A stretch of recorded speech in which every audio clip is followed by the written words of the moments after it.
The test is in 4 parts: Part 1, Part 2, Part 3, and Part 4. Now look at Part 1. Part 1. There will be time for you to read the instructions and questions, and you will have a chance to check your work. All the recordings will be played once only, and you will hear a conversation between two people talking about insecticide. First, you have some time to look at questions 1 to 5.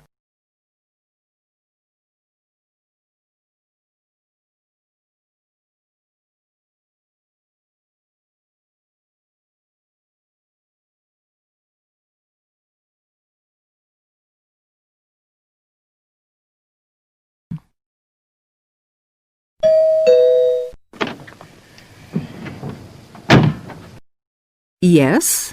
Oh, good morning, madam. I'm from Pestaway Market Research. I'm doing consumer research in this area. I wonder if you'd mind telling me, do you use Pestaway in your home? Pestaway? Oh, the insecticide thing. Well, yes, as a matter of fact, I do. What do you use it for, madam? Fleas, ants, cockroaches, woodworm? Oh, cockroaches. This is an old house, you see, and we often get cockroaches in the kitchen. I tried scrubbing and disinfecting, but it didn't seem to do much good. And then I heard a commercial about Pestaway, so I thought I'd try that. Was that on TV? No, it was radio, one of those early morning shows. You heard it advertised on the radio? Fine. And you say you use it in the kitchen. Do you use it anywhere else in the house? In the bathroom, say? Oh, no. We've never had any trouble anywhere else.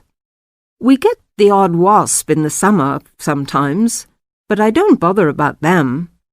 It's the cockroaches I don't like. Nasty, creepy, crawly things. And you find Pestaway does the trick? Well, yes, it's quite good. It gets rid of most of them. How long have you been using it, madam? Oh, let's see. About 2 years now, I think. About 2 years. And how often do you find you have to spray? Oh, I give the kitchen a good spray round the skirtings and under the stove, you know, about every 6 weeks. Every 6 weeks or so, I see. Before you hear the rest of the conversation, you have some time to look at questions 6 to 10.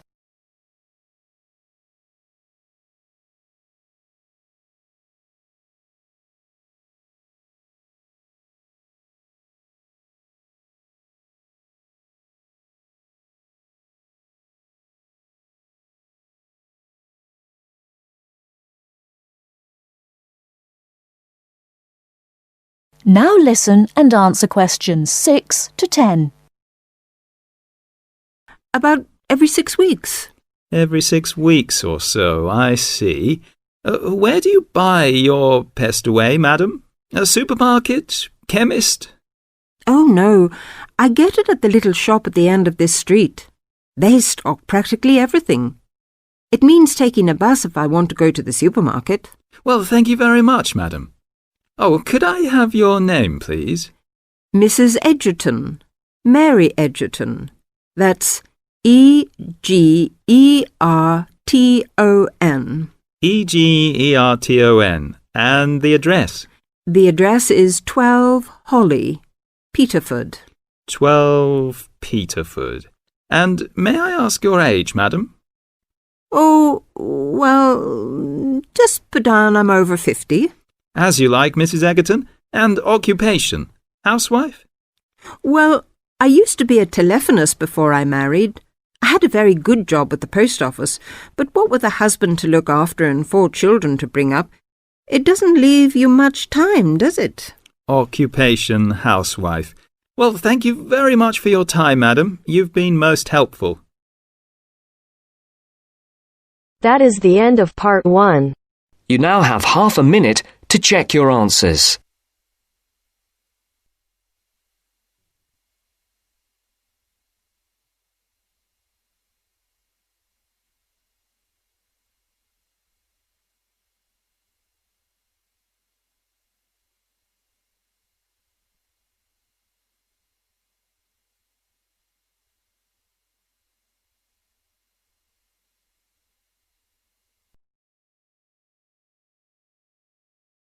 Now turns to Part 2.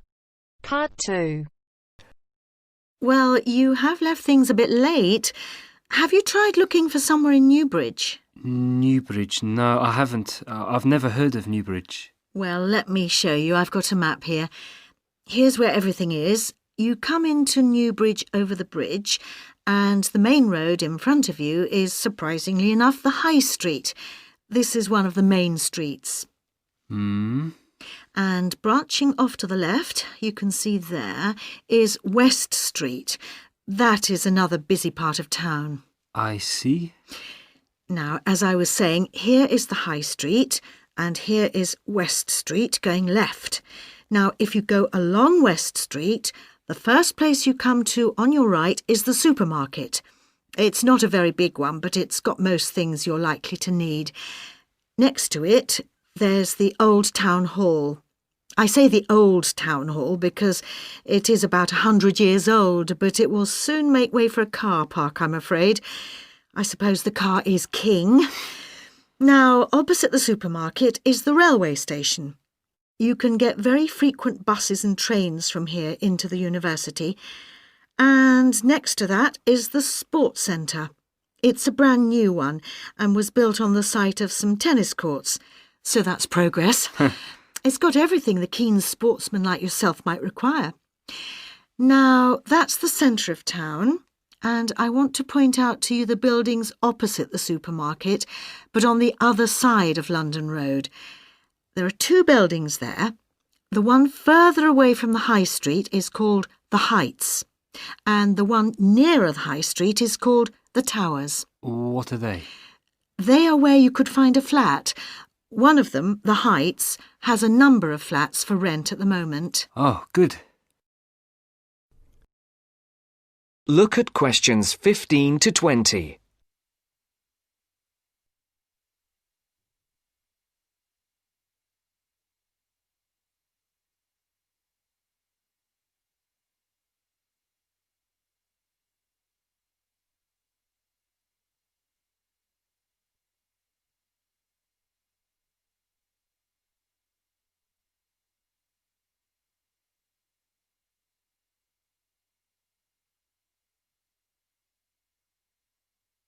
You will now listen to the second part of the talk.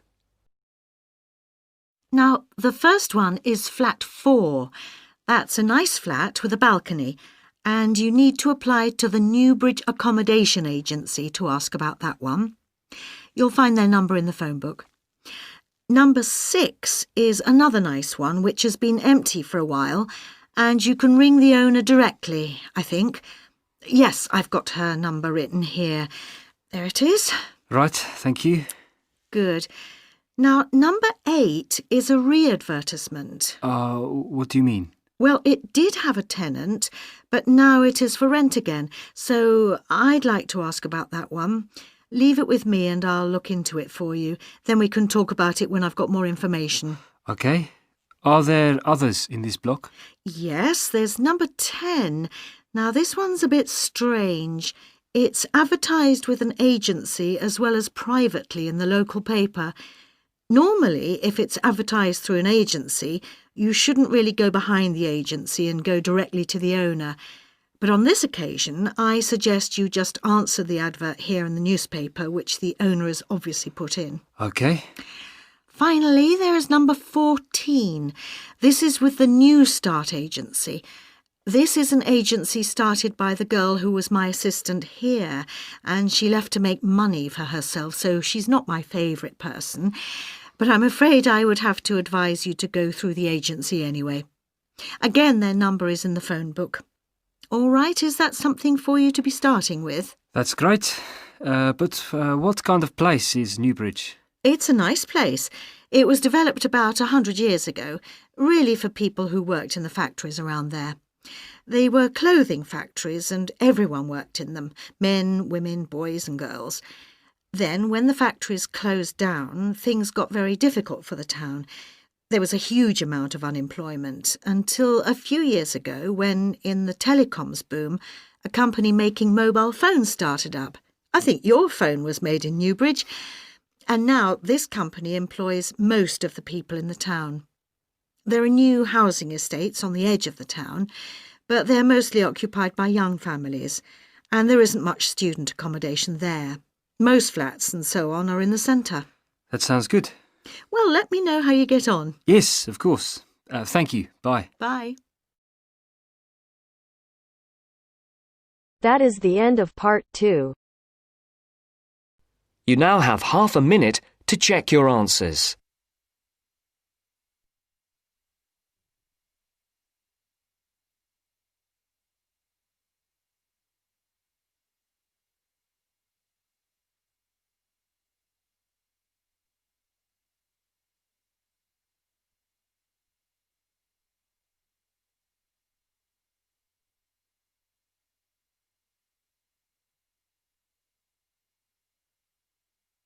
Now turns to part 3. Part 3. You will hear the overseas student officer talking to some new students about the arrangements for an excursion to Ironbridge. First, you have some time to look at questions 21 to 25.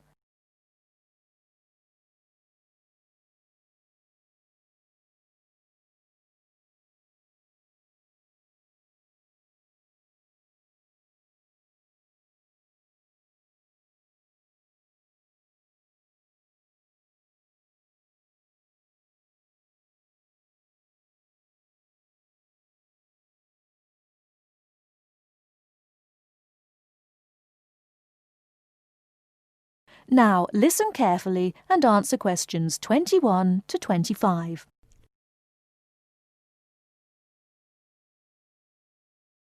Hello everyone, my name is Pamela Sutcliffe and most of you already know that I'm the Overseas Student Officer here at Salopian Technical College. Next Tuesday, the 28th of September, we have arranged an excursion for all new students to the important historical town of Ironbridge.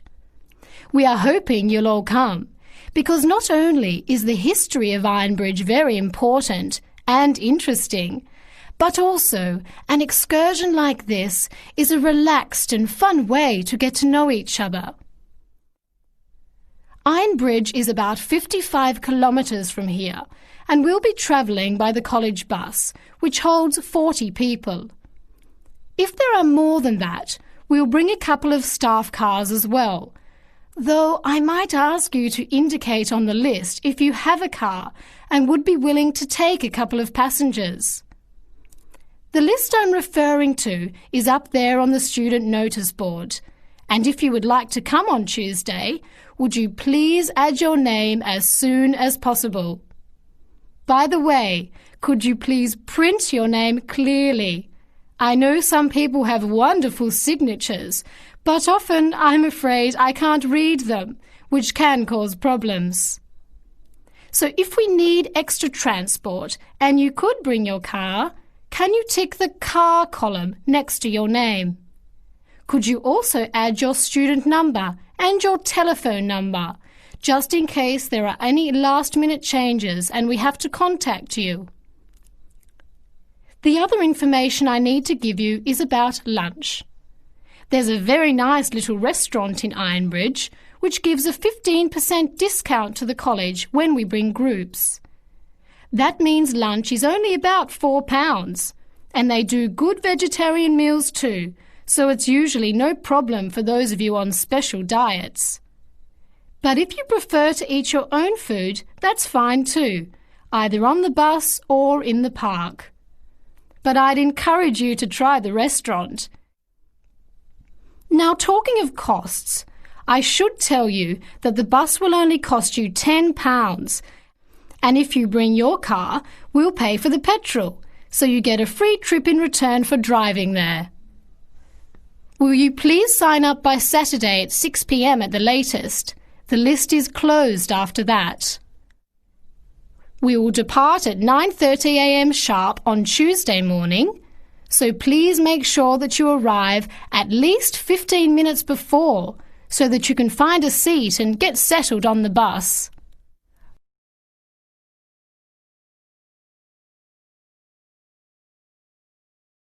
Before you hear the rest of the talk, you have some time to look at questions 26 to 30.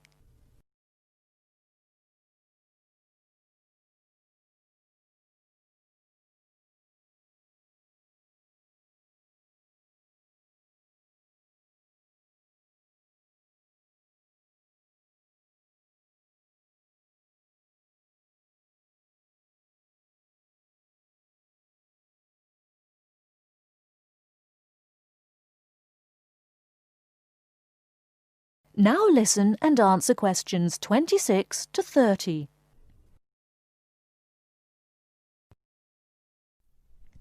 The college bus garage is behind the engineering workshop.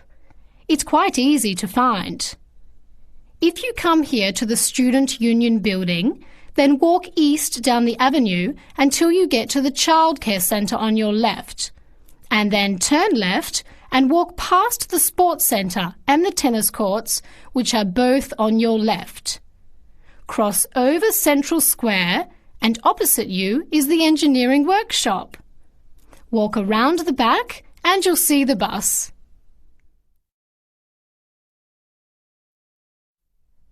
Please wear comfortable shoes, as we'll be walking around Ironbridge and be on our feet for most of the day. Wear a warm jacket, and you might like to bring an umbrella and a backpack to put them in if the weather's warm and sunny, which we hope it will be, but of course we can't guarantee that. Certainly bring your cameras and any snacks or drinks for the bus journey there and back, which should take about an hour and a half each way. You should all check the notice board on Monday, and we'll also put a note in your mailbox to confirm arrangements, so don't forget to check it. Now, why are we visiting Ironbridge? Well, Iron Bridge, as the name suggests, has got the original iron bridge. That is, the first ever iron bridge in the world. It was the birthplace of the Industrial Revolution, and for 40 years it led the world, as Britain changed from an agricultural society into an industrial one. It's hard to imagine today that this pretty, sleepy little tourist town was one of the most important places in England for over a century. Just imagine, 200 years ago, people from all over Europe and even North America came to Ironbridge to learn about what was then the latest technology.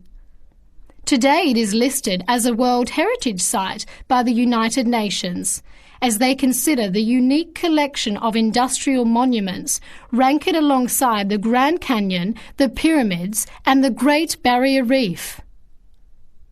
One place that's fun to visit is Blist Hill, which is a reconstruction of a small Victorian industrial town where people are working and living as they did 100 years ago. I hope you'll enjoy the day. It's been a very popular excursion in previous years, so I'm looking forward to going again next Tuesday. Now don't forget to put your name on the list as soon as possible. That is the end of part 3. You now have half a minute to check your answers.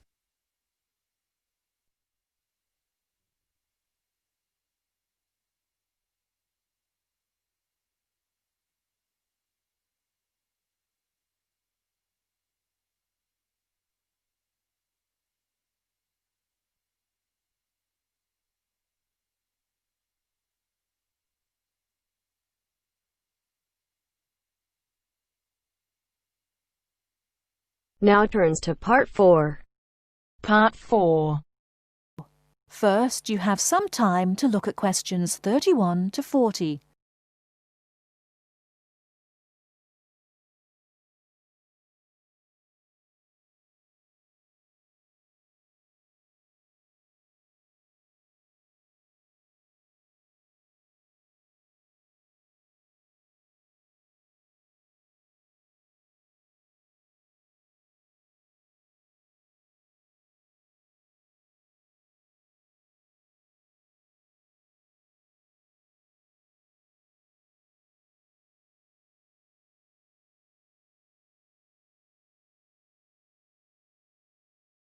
Now listen carefully and answer questions 31 to 40. Good afternoon, everybody. My name is Sally Miller, and I'm here to offer you some advice on legal matters whilst you are studying at this university. Happily, most international students complete their courses without running into any serious legal problems. But if you do find yourself involved in a legal dispute of any kind, ask for help. There are two options. First, contact the students' union or welfare officer. Even if they cannot help you directly, they should be able to advise you where to go for help. The second possibility is to contact the Citizens Advice Bureau in your area. You can find them in the local telephone directory. They will be able to recommend a solicitor if you need one, and tell you if there is a local law centre providing free legal advice. They will also be able to tell you whether you can claim legal aid to help pay for any court and legal fees. Let me give you some basic information about the police. The police have the power to stop and search anyone who appears to be behaving in a suspicious manner. If you are arrested for any reason, even if you know it to be a wrong reason, remember a few very important things. 1. Don't be aggressive. 2. Do not try to bribe the police officer. 3. If you are arrested by plainclothes police officers, ask to see some form of identification. 4. Give your true name and address if the officer asks you to. Lying to the police is a criminal offence. 5. Do not sign any statement until you have received advice from a solicitor. There is always a solicitor on duty at every police station. 6. You will be entitled to make one telephone call. If you use this call to telephone a friend, urge your friend to contact someone from your university or from the Students' Union and get advice about what you should do next. If you find yourself in trouble with the police, it is very important to get professional advice. Contact any of the following: your university welfare officer, the Students' Union at your university, your local Citizens Advice Bureau, a local law centre. If you are found guilty of an offence, it could seriously damage your position as an international student, so be sure to ask for help as early in the process as possible.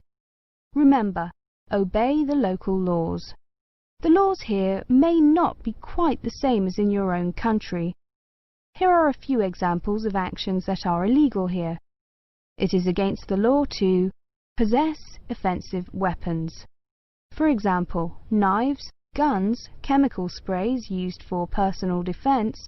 Even women are not allowed to carry sprays or other deterrents to protect themselves against possible assault, except for rape alarms.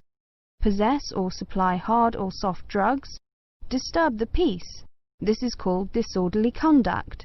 This means that you can be arrested for being too noisy or rowdy. A few words about drinking. In this country, it is perfectly acceptable for adults to drink alcohol in moderate amounts. For many people, drinking is an established part of their social life. Going out for a drink is how they relax or spend time with friends. If you go to a party or visit people at home in the evening, your host will probably offer you a drink. Often, a lot of university social life can revolve around drinking, especially for undergraduates. Do not be surprised if people arrange to meet in a bar, or if events are held in a pub. But you are not obliged to drink alcohol if you do not want to, even if you are in a pub or at a party where everyone else is drinking. You can always ask for a non-alcoholic drink instead. And if you feel uncomfortable going to places that serve alcohol, explain this to your friends. There are lots of other places where you can meet. If you do choose to drink, remember that you should never drive a motor vehicle after drinking alcohol. It is dangerous, and the police can impose serious penalties on you. Also, remember that being drunk in public is not acceptable either, and the police can arrest you for it. Drugs and alcohol can cause serious problems. Let me repeat that in this country it is illegal to use drugs, except under medical supervision. But if you do use illegal drugs and you develop a problem, there are organisations you can contact. Contact your students' union or your student counsellor.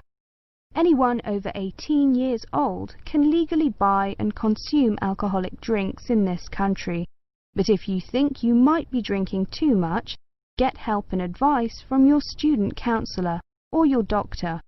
Again, there are special organisations that can help you with drug and alcohol problems. Contact them.